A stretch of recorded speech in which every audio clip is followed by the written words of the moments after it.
This is the tour of Heather and Brian's Halloween Decorations 2010. This is one of my jack-o'-lanterns that me and my friend Cynthia busted our butts over. These are my lovely door covers. Front door is booby-trapped. And this is where the candy dish is going to go. My lovely dropping zombie, my new favorite toy. And I've got my lovely werewolf, for you, Jewel, hiding under my tree in the bushes in the dark, only lit by a vague, vague orange light, so he looks really eerie at night. Brian and I put together this fence. Check out the detail. Skull heads on every post and actual fence toppers on each stick. Brian did most of the work. I did help, but it surrounds the entire front yard. This is my pop-up zombie and one of the tombstones that Brian made. You'll understand our humor by the name. He's going to lay down and pop up, which I'll show you later. This is how the yard looks when they're not alive. You can see the werewolf all the way in the back there. This tombstone is the gravestone of Mary, whom you will meet later. This is my escape from the grave zombie, who will come to life shortly. Another one of the tombstones that Brian made. Note the intricate detail. He did a really good job on this particular tombstone. An old favorite, one of my original Halloween decorations. Everybody should know him already. This is my animated tombstone lifter that you will meet in a moment. This guy is the only thing that doesn't live in my graveyard. He just sits there and looks pretty, along with his buddy the skull, who just stares at everybody. But he does have creepy red eyes that light up. As Brian gets Igon ready here, he's just going to turn him on so we can show you what he does.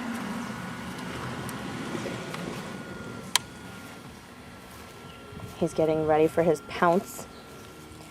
This is his silent mode here. He lays in his grave with the tombstone. Unfortunately, it takes a really loud noise to trigger him, so I'm going to scream. Ah!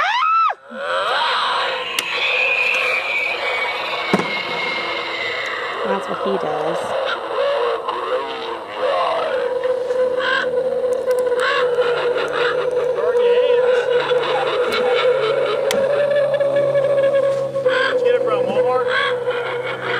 Pretty cool. He welcomes you to the graveyard, and he's right at the corner of the driveway, so everybody has to walk past him to get anywhere. What's the charger for? Okay, this is Mary. She's really freaking creepy.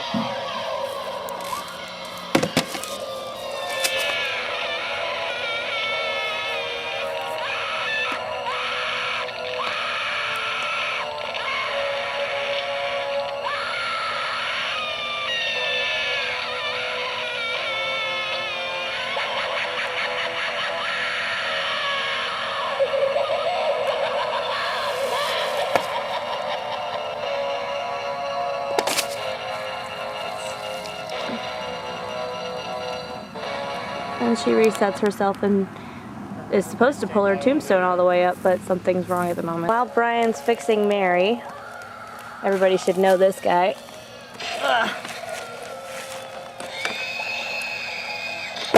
That's all he does.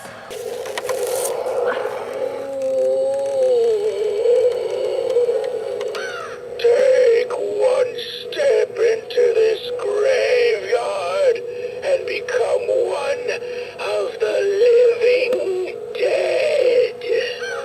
We are waiting for you to join us.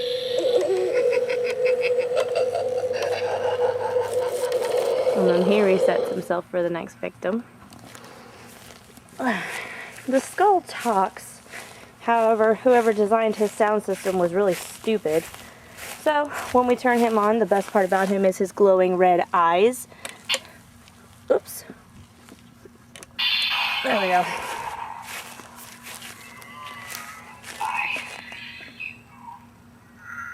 I don't even know if you can hear him or not, but he says, "I see you." And he laughs, and it has really cheesy music. but it doesn't matter because you won't be able to hear him from the street anyways. This is my escape from the grave zombie. He looks really creepy at night in the dark. Not too bad in the daylight either. His arms move and his head moves like he's pulling himself out of the grave. It's nice. Looks really cool with the tombstone that Brian built. So this is my living graveyard. Makes me very happy. He thinks I'm a total nerd, but he helped me anyways. And he's wearing my favorite shirt. How's his favorite character? About Spike. Everybody knows Spike. He is my favorite original pet zombie. He is my pet. He's going to come sit outside with us later tonight, and I'm going to turn him on and scare everybody. I got about my cheap little Reaper that I found at Wally World for only $10. He's pretty cool. He's hanging up in the palm tree there, and he moves up and down when you turn him on, but we have to get the ladder. Okay, now that Brian's got a stepping stool, he's going to turn this guy on so you can see what he does. Right behind his head, I think. Underneath the cloak. I'm looking at his dress. Oh my gosh, you're such a perv. Oh, here it is. It is on the bottom. Alright, there we go.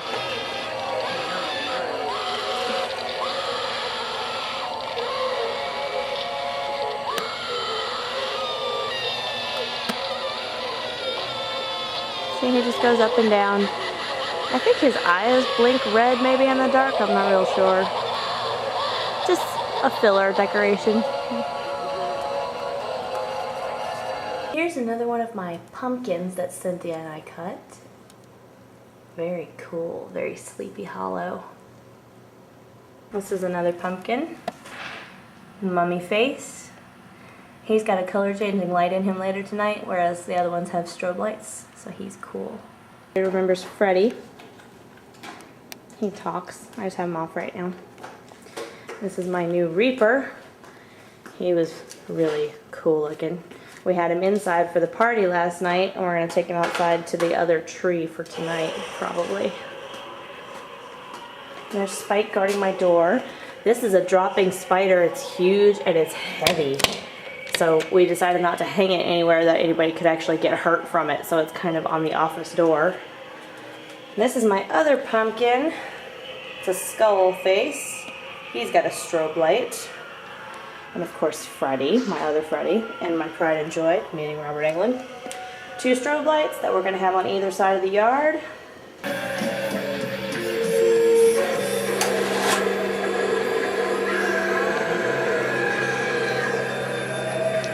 Our dark little corner. We're sitting in our front porch. Spike hiding under the table. Candy dish directly in front of Spike.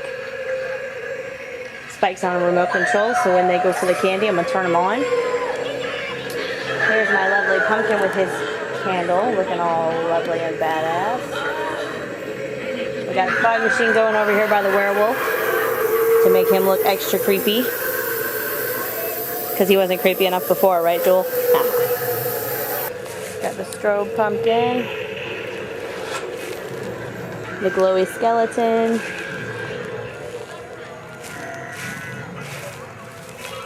the other strobe pumpkin, and now you can see the skull.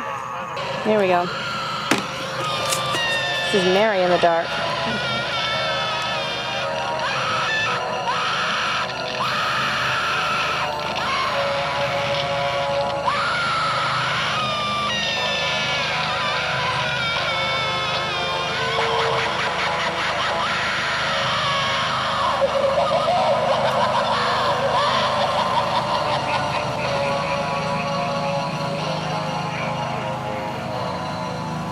Pretty cool. And this is my color changing pumpkin.